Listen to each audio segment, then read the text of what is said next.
নমস্কার বন্ধুরা, সৌভাগ্য সঞ্চারী অনুষ্ঠানে আপনাদের সকলকে স্বাগত জানাই।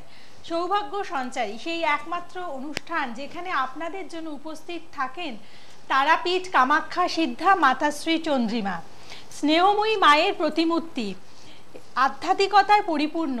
স্বয়ং শঙ্করাচার্য বলেছিলেন, কুপুত্র হতে পারে কিন্তু কুমাতা কখনোই নয়। আর সেই কারণেই তার মন বা তার বিবেক, তার শিক্ষা তাকে সবসময় সেই তাগিদে এনে দেয় যে তুমি সবসময় ভালো কাজটি করো, সেই কাজটি করো যেখানে কিন্তু কোনো রকমের ছলনার আশ্রয় নেই বা কোনো রকম প্রতারণার ফাঁদ নেই।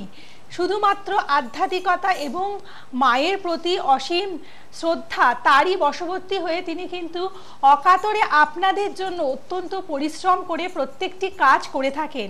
আর সেই কাজের জন্যই নানান পীঠে যেমন তিনি যাচ্ছেন, তাছাড়াও নানান জায়গায় আপনাদেরই অনুরোধে পৌঁছে যাচ্ছেন। যেমন আগামী 8 তারিখে তিনি থাকছেন শেওড়াফুলিতে, আবার 15 তারিখে পৌঁছে যাচ্ছেন তারাপীঠে বেশ কিছু কাজ নিয়ে। আজকের অনুষ্ঠানে সমস্ত কাজের মধ্যেও কিন্তু আপনাদের ভালোবাসার তাগিদে এই অনুষ্ঠানে উপস্থিত আছেন তারাপীঠ ও কামাখ্যা সিদ্ধা মাতাশ্রী চন্দ্রিমা। স্বাগত জানাবো। নমস্কার, আমি আমার গুরুর উদ্দেশ্যে প্রণাম জানিয়ে এবং গুরু পরম্পরাকে শতকোটি প্রণাম জানিয়ে আজকে অনুষ্ঠান শুরু করছি। ওং প্রত্যলির পদর্পিতাং ক্রি শব্দ রীতি কোরাট্ট হাস পরা করে গন্ধি পর কর্তি কর্পরভু যা হুম কর বিচতে বাবা করবানিল বিশাল পিঙ্গল জুটা জুটই কোনা গই জুটা জড্ডনস্ত কপালং তুই জগতং হন্ত্রুকো তারশয়ং ওং তরৈ বিদ্মহে মহাগ্রহৈ চ ধীমহি তন্নো দেবী প্রচোদয়াৎ। জয় তারা। সত্যি সামনে কিন্তু একটা অমাবস্যা আসছে।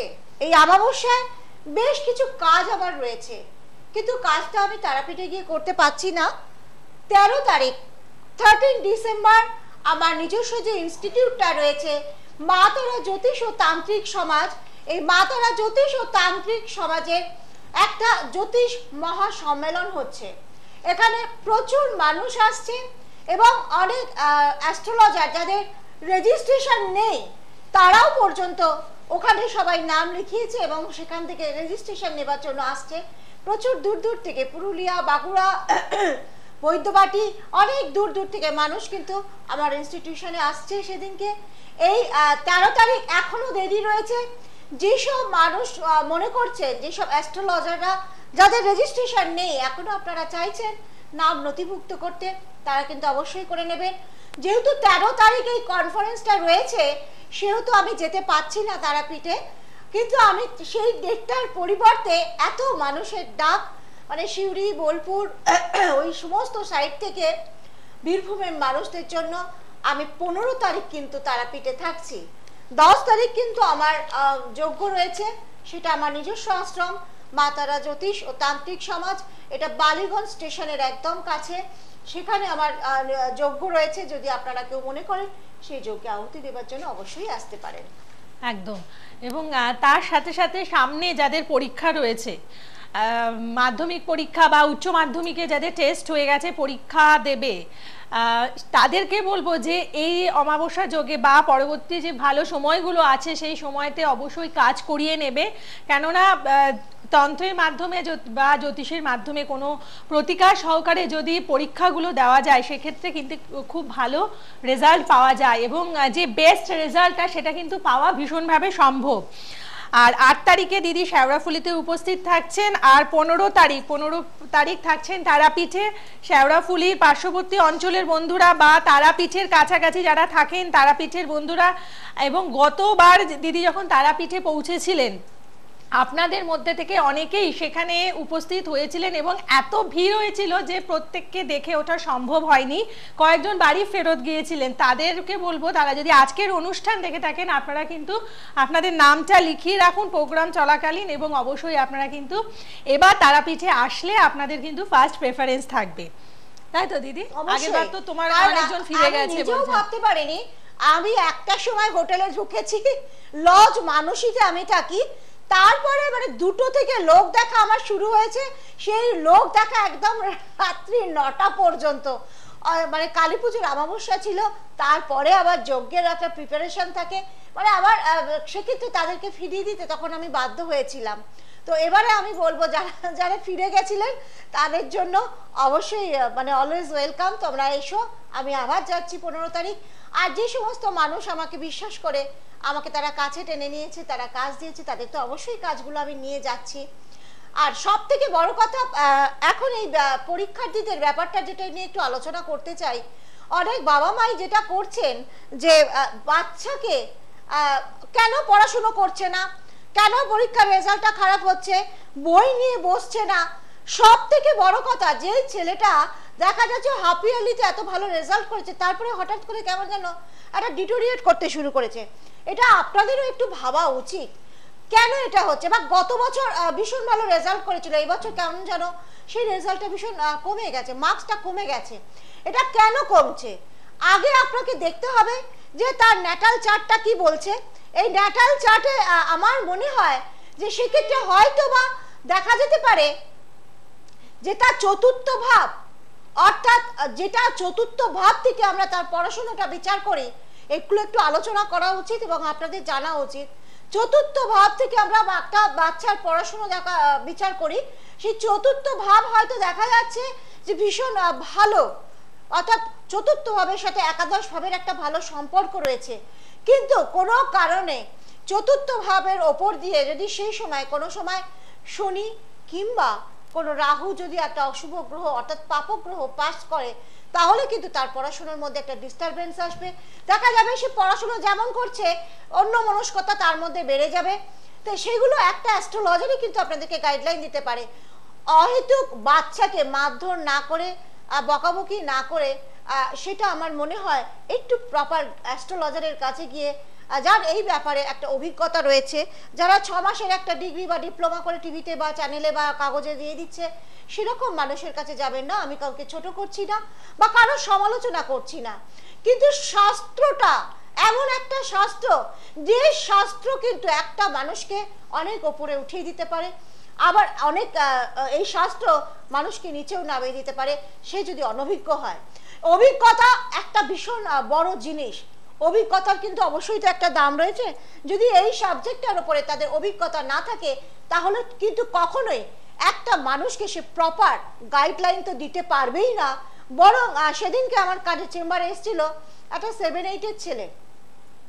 7 পরে তাকে একটা রাহুর জন্য একটা গোমেদ দিয়ে দিয়েছে, যেহেতু রাহুর দশা চলছে। তারপরে শনির অন্তর্দশা চলছে বলে একটা তাকে নীলাও পরিয়ে দিয়েছে, মানে হাতে দেখলাম তার 5খানা মানে স্টোন পরিয়ে দিয়েছে। তো আমি বললাম এতগুলো তো স্টোন পরিয়েছেন, প্রায় 70-80 হাজার টাকা আপনি খরচা করে ফেলেছেন। একটা 7 পরে এতটুকু একটা বাচ্চা এতগুলো লাগার কথাই না। তো এখন অনেকেই রয়েছে এই ব্যাপারটাকে নিয়ে ভীষণ ব্যবসা করে ফেলছে। তো আমাদের এই শাস্ত্রটা কিন্তু একটা সেবামূলকও, কিন্তু আমরা কিন্তু এই জ্যোতিষ শাস্ত্র অর্থাৎ অ্যাস্ট্রোলজার মানে কিন্তু একটা মানুষকে কিন্তু আমরা এর মধ্যে দিয়ে সেবাও দিচ্ছি। তো সেবাটা আমি তো তাকে দিতে পারলামই না, বরং তার ক্ষতি করে দিলাম। এইটাই মানে বোঝানোর জন্য বললাম। তো একটা অভিজ্ঞতা মানে যার এই ব্যাপারে নলেজ আছে, যে দীর্ঘদিন ধরে এই শাস্ত্রটাকে নিয়ে পড়াশুনো করছে, আমরা 14 বছর 15 বছর হয়ে গেছে শাস্ত্রটাকে নিয়ে পড়াশুনো করছি, আজও পড়াশুনো করছি, এখনো রিসার্চের মধ্যে রয়েছি। কেন রিসার্চের মধ্যে রয়েছি? যা কেন এই ঘটনাটা কেন ঘটলো, কখন ঘটলো, কোন সময় ঘটতে পারে, যার জন্য আমরা একটা কি করি, আমরা একটাকে মানে মানুষের একটা সময় বিচার বা ক্যালকুলেশন করতে গেলে দশা যেমন দেখছি, অন্তর্দশা দেখছি, প্রত্যন্তর দশা দেখছি, সূক্ষ্ম দশা দেখছি, এমনকি প্রাণ দশা পর্যন্ত দেখছি, যে দিন যে সময় ঘটনাটা ঘটতে পারবে। অ্যাস্ট্রোলজি এতটাই সূক্ষ্মভাবে একটা মানুষকে কিন্তু গাইডলাইন দিয়ে দিতে পারে। সাথে কে আছেন বন্ধু? নমস্কার। হ্যালো। হ্যাঁ নমস্কার। নমস্কার দিদি, প্রণাম নেবেন। আচ্ছা, তুমি আমার শুভেচ্ছা আর ভালোবাসা নিও। কে বলছেন? দিদি আমার সম্বন্ধে একটু জানতে চাই। কোথা থেকে বলছো বলো? হ্যাঁ আমি বাঁকুড়া জেলা থেকে বলছি, ঋত্বিক ব্যানার্জি। আচ্ছা বলো। Date of birth? 5/5/1997। 8/5/97। সময়? ভোর 3:50। জন্মস্থান? বাঁকুড়া জেলার খাতড়া। বাঁকুড়া। তুমি দিদির প্রোগ্রাম দেখো রেগুলার না আজকেই দেখছো? হ্যাঁ দিদির প্রোগ্রাম মানে সময় পেলেই দেখি। মানে যে টোটকাগুলো দেয় দিদি, আমি কাজে লাগিয়েছি, কাজে লেগেছি। বাহ, করে কাজ পেয়েছো? বাহ। তা এটাই দেখো বড় প্রাপ্তি। মায়ের যে আমি সত্যিকারের সাধনা করি, সুদূর বাঁকুড়া থেকে একটা মানুষ ফোনে আমাকে জানাচ্ছে যে আমার টোটকা করে সে উপকার পেয়েছে। এটা মায়ের আশীর্বাদ ছাড়া কিন্তু কোনো মাথায় সম্ভব হয় না। আচ্ছা, তোমাকে আমি বলি,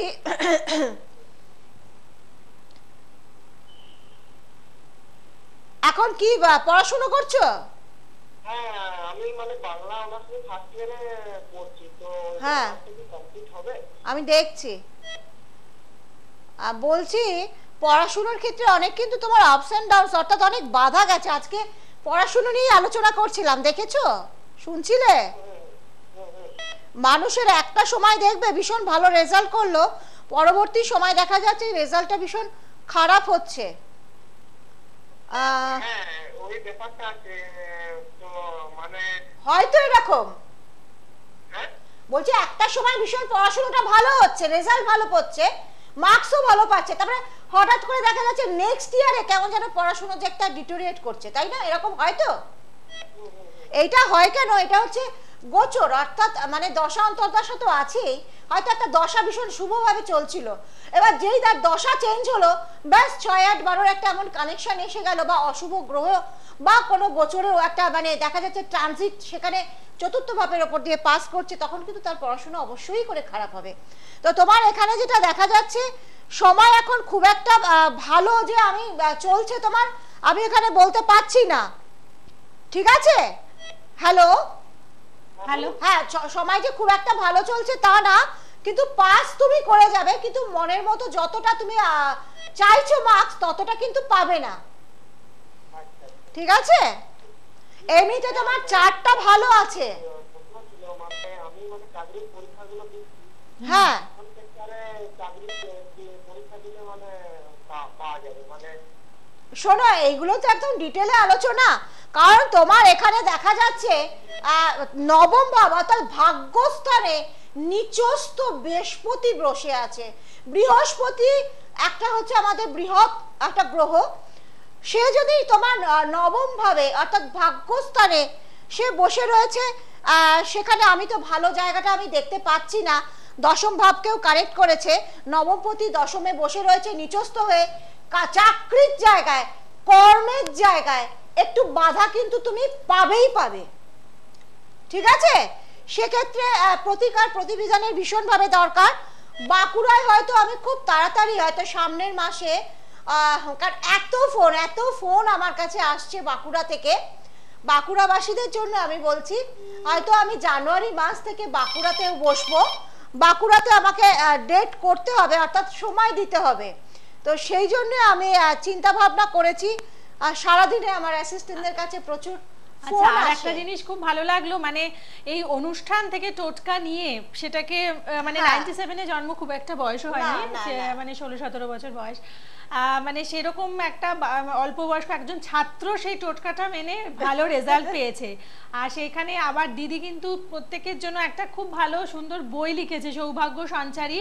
সেখানে প্রচুর টোটকা আছে এবং আমাদের প্রত্যেক দিনকার কিছু সমস্যা থাকে, সেই সমস্যাগুলো আমরা কিভাবে অতিক্রম করব সে কথাই কিন্তু এই বইটার মধ্যে লেখা আছে। টোটকার মাধ্যমে সেই সমস্যাগুলো কিভাবে সমাধান করব, এবং দিদি যখন চেম্বারে থাকেন, যারা চেম্বার ভিজিট করবেন অবশ্যই এই বইটি চেয়ে নিতে একেবারেই ভুলবেন না।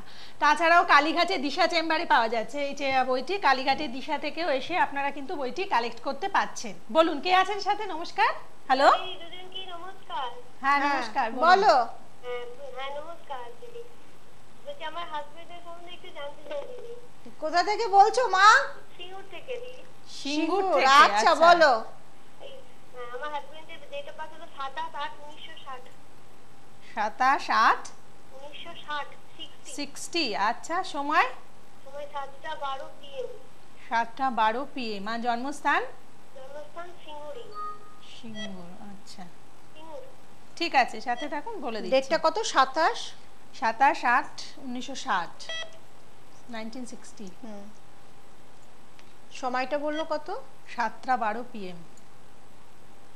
আপনি সকাল অনুষ্ঠান কতদিন দেখছেন? হ্যাঁ, হ্যাঁ আমি প্রায় দেখি দিদি। দিদি আপনার সম্বন্ধে মেয়ের জিজ্ঞেস করছিলাম, আপনি একটা টোটকা বলে দিয়েছিলেন, সেইগুলো করি এগুলো পেয়ে উপকার হয়েছে একটু পড়াশোনা। বাবা বাহ বাহ।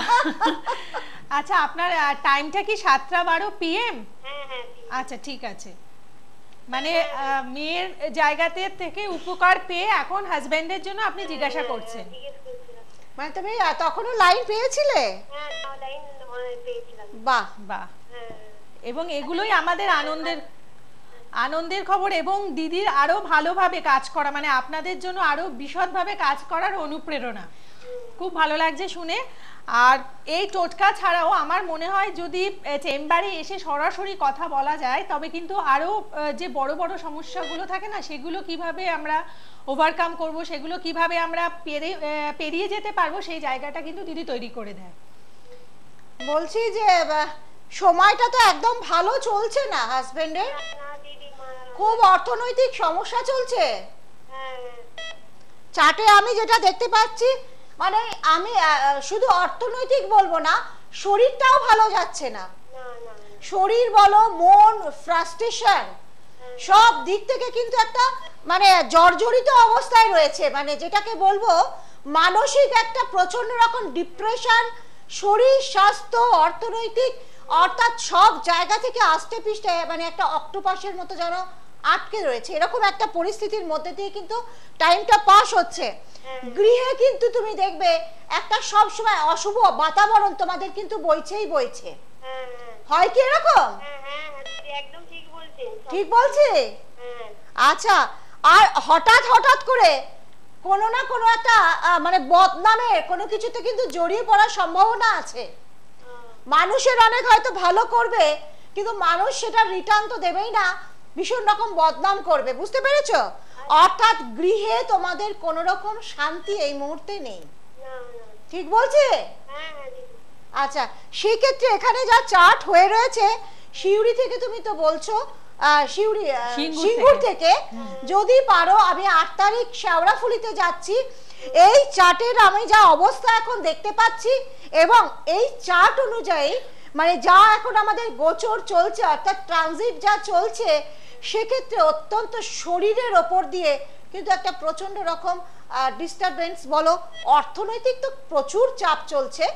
তো একটা কিন্তু সেক্ষেত্রে এখানে অন্তত সামনাসামনি এলে আমি একটা ডিটেলে তোমাকে এখানে একটা টোটকা টিপস বা কিছু বিশেষ করণ ক্রিয়া বলে দিতাম, আস্তে আস্তে করলে জায়গাটা ঠিক হয়ে যাবে।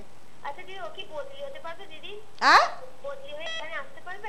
ওটার জন্য চেম্বারে এসো, ঠিক আছে, অনেক ক্যালকুলেশনের ব্যাপার, ডিটেইলসে দেখতে লাগবে। আর তাছাড়াও মাতাশ্রী চন্দ্রিমা মানে কিন্তু আরেকটা জায়গা ভীষণভাবে পরিষ্কার, মানে সর্বস্তরের মানুষের জন্য যার পক্ষে যার যেরকম সামর্থ্য রয়েছে তার অনুযায়ী করে কিন্তু রেমেডিটা হাতে তুলে দিতে পারেন, এবং এটার জন্য কিন্তু একটা ক্যাপাবিলিটি দরকার হয়, মানে একটা জ্ঞানের দরকার হয় যার দ্বারা এটা করা সম্ভব, এবং তার জ্ঞানের ভান্ডার ততটাই পরিপূর্ণ যাতে কিন্তু আপনাদের সকলের মানে একটা ছাত্র সে যদি স্বনির্ভর হয়, মানে তার মতো করে, বাবা মা হয়তো তাকে দেখছে না, তার মতো করে তার রেমেডিটা তৈরি করে দেবে, বা আপনার অনেক সামর্থ্য রয়েছে, ধনী আপনি, আপনার মতো করে দেবেন। এই জায়গাটা কিন্তু তিনি ভীষণভাবে জোর দিয়ে থাকেন, এবং সেই কারণেই কিন্তু আজকে এত আপনাদের মধ্যে জনপ্রিয় হয়ে উঠেছে।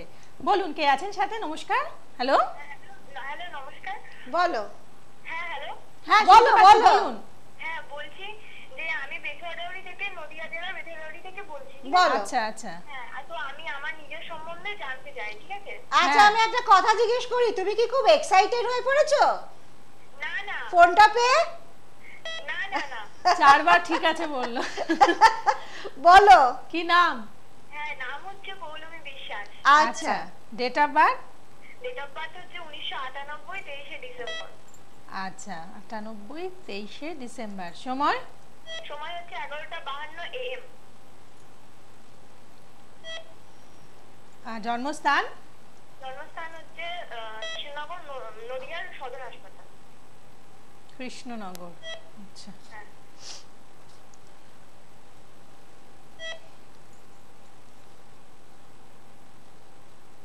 এবছর কি উচ্চ মাধ্যমিক দেবে? না না আমি এখন 11-এ পড়ছি, সামনের বছর দেব। আচ্ছা, সামনের বছর দেবে। ক্লাস 11-এ আছে। আর পড়াশোনা তো খুব একটা ভালো করছো না। হ্যাঁ, এখন একটু ফাঁকি মারছি। আমি দেখে বুঝতে পারছি, কারণ এখানে যা তোমার গ্রহ সন্নিবেশ রয়েছে চার্টে, ফাঁকি কিন্তু দিলে হবে না। এখন 11-এ পড়ছো, ভালোভাবে পড়াশোনা কিন্তু করতে হবে, কেমন? হ্যাঁ। আর সেক্ষেত্রে দেখা যাচ্ছে যে তোমার কর্মের জায়গাটা কিন্তু ভালো রয়েছে। একটু পড়াশোনাটা ভালো করে করো, কারণ 11 আর 12 হচ্ছে কিন্তু একটা লাইফে পিলার, এটা একটা বিগ পিলার। সেই জায়গাটাকে যদি তুমি মজবুত না করতে পারো তাহলে কিন্তু আগামী দিনে তোমার হায়ার স্টাডি করতে কিন্তু খুব অসুবিধা হবে। সেক্ষেত্রে কিন্তু তোমার দেখা যাচ্ছে যে পড়াশুনোটাকে কিন্তু ভালো করে করতে হবে। অর্থাৎ আমি আরেকটা জিনিসও বলবো, এখানে চার্ট যেটা দেখতে পাচ্ছি সেক্ষেত্রে যতটা তুমি পড়ছো কিন্তু সেই অনুযায়ী রেজাল্টও পাচ্ছ না, হ্যাঁ হ্যাঁ হ্যাঁ। মানে মার্কসটা তোমার কমে যাচ্ছে। হ্যাঁ হ্যাঁ, মানে আগে যখন ক্লাস 7-8 পড়তাম হ্যাঁ। তখন মার্কস পেয়েছি, এখন তার থেকে মানে কমে গেছে। যদিও মানে আমি এখন সায়েন্স নিয়ে পড়ছি। হ্যাঁ, সায়েন্স পড়ারই কথা তোমার। হ্যাঁ, খুব ভালো, খুব বেটার রেজাল্ট করতে চাই। বেটার রেজাল্ট করতে পারবে, কিন্তু তুমি একটু প্রপার গাইডলাইন আমার সাথে নিয়ে নিতে হবে, কেমন? ঠিক আছে, একদম। আর এভাবেই সঠিক বিচার, মানে পড়াশোনার জায়গাটা আগের তুলনায় একটু খারাপ হয়েছে, এটাই হচ্ছে সঠিক বিচার কিভাবে করতে হয় সেটাই দিদি বারে বারে দেখিয়ে দিচ্ছে। এবং সঠিক বিচার যদি করা যায় সেক্ষেত্রে সঠিক প্রতিকারও দেওয়া সম্ভব। আর সঠিক বিচারটা না করলে, আর এই অনুষ্ঠানে এই অল্প সময়ের মধ্যে এই ধরনের বিচার যদি আপনারা পেয়ে থাকেন, নিশ্চয়ই চেম্বারে আসলে পরে আরও বিস্তারিত বিচারের মাধ্যমে খুব সহজেই কিন্তু আপনার সমস্যাগুলো সমাধান দিদি করিয়ে দিতে পারবেন। এবং এটা কিন্তু অনেককেই করিয়ে দিয়েছেন। আর যেটা বললাম যে আপনার সামর্থ্য অনুযায়ী কিন্তু আপনার সমাধানটা দিয়ে দিতে দিদি জানেন। আর যারা যোগাযোগ করবেন, চেম্বারগুলো একটু জানিয়ে দিচ্ছি বন্ধুদের জন্য। হাওড়াতে থাকছেন রবিবার দিন, শিয়ালদাহতে থাকছেন শুক্রবার, কালীঘাটে থাকছেন শনিবার এবং মঙ্গলবার করে। না চেম্বার দিদি, চেম্বারগুলো একটু আমি একটু চেম্বারটা বলে দিই। আজকে শুক্রবার আমি শিয়ালদায় থাকছি, সেটা ঢাকা ঔষধালয়। আর রবিবার করে প্রত্যেকটা মানুষের রিকোয়েস্টের জন্য আমি হাওড়াতে একটা নতুন চেম্বার আমি নিয়েছি, সেটা হচ্ছে 2টো থেকে 5টা হাওড়া শরৎ সদন আছে। একদম হাওড়া শরৎ সদনের বিপরীতে সুখসারি চেম্বার, এইটা রয়েছে। সোমবার করে আমি থাকছি ব্যারাকপুরে, সোমবার আমি থাকি ব্যারাকপুরে, এটা সবাই জেনে গেছে আজকে। প্রচুর ব্যারাকপুর সবসময় ফুল থাকে। ব্যারাকপুরে 4টে থেকে 6টা পর্যন্ত আমি থাকি। ব্যারাকপুর শুভম, এটা হচ্ছে শান্তিবাজার চিড়িয়ামোড়। শান্তিবাজার চিড়িয়ামোড়ে যেটা রয়েছে ইউবিআই ব্যাংকের এটিএম আছে, এটিএম এর ওপরে হচ্ছে শুভম চেম্বার। এটা হচ্ছে সোমবার করে থাকি। আর বুধবার থাকছি কালীঘাটে, কালীঘাট দিশাতে, এটা হচ্ছে 12টা থেকে 4টে। কিন্তু যে চেম্বারে আসবে না কেন সবাই কিন্তু আমার কাছে নাম লিখিয়ে আসবে। বুধবার আর শনিবার আমি আমার নিজস্ব চেম্বার বালিগঞ্জে আমি থাকি, 5টা থেকে 7টা 8টা অবধি, যতক্ষণ লোক থাকে ততক্ষণ আমি থাকি। একদম। আর শুক্রবার আজকে যারা দেখাতে চাইছেন তারা আসবেন ঢাকা ঔষধালয়, শিয়ালদাহতে ঢাকা ঔষধালয় থাকছেন 4টে থেকে 7টার মধ্যে। আর আগামী 8 তারিখে শেওড়াফুলিতে যাচ্ছেন এবং 15 তারিখে থাকছেন তারাপীঠে। তারাপীঠের বন্ধুরা আপনারা যারা দেখা করবেন, আপনারা কিন্তু যত তাড়াতাড়ি সম্ভব বুকিং নাম্বারে আপনারা ফোন করে বুকিং করে নিন, কারণ প্রচুর ভিড় হয় তারাপীঠ বা শেওড়াফুলির প্রত্যেকটি জায়গাতেই প্রচুর মানুষ উপস্থিত থাকেন। সেই কারণেই কিন্তু যত আগে আপনারা বুকিং করবেন তত আগে কিন্তু দেখাতে পারবেন। আরেকবার বলে দিচ্ছি, সোমবার করে থাকছেন ব্যারাকপুরে 4টে থেকে 7টা, বুধবার কালীঘাটের দিশাতে, আর শুক্রবার করে থাকছেন শিয়ালদাহতে। মানে আজকে যারা দেখাবেন তাদের আসতে হবে শিয়ালদাহতে। আর শনিবার এবং বুধবার থাকছেন বালিগঞ্জে দিদি নিজস্ব চেম্বারে 5টা থেকে 7টার মধ্যে। আর আজকের অনুষ্ঠানে আমাদের সময় একেবারে শেষ হয়ে এসছে এবং আজকের মতো আমাদের অনুষ্ঠান শেষ করছি। সকলে ভালো থাকবেন, নমস্কার।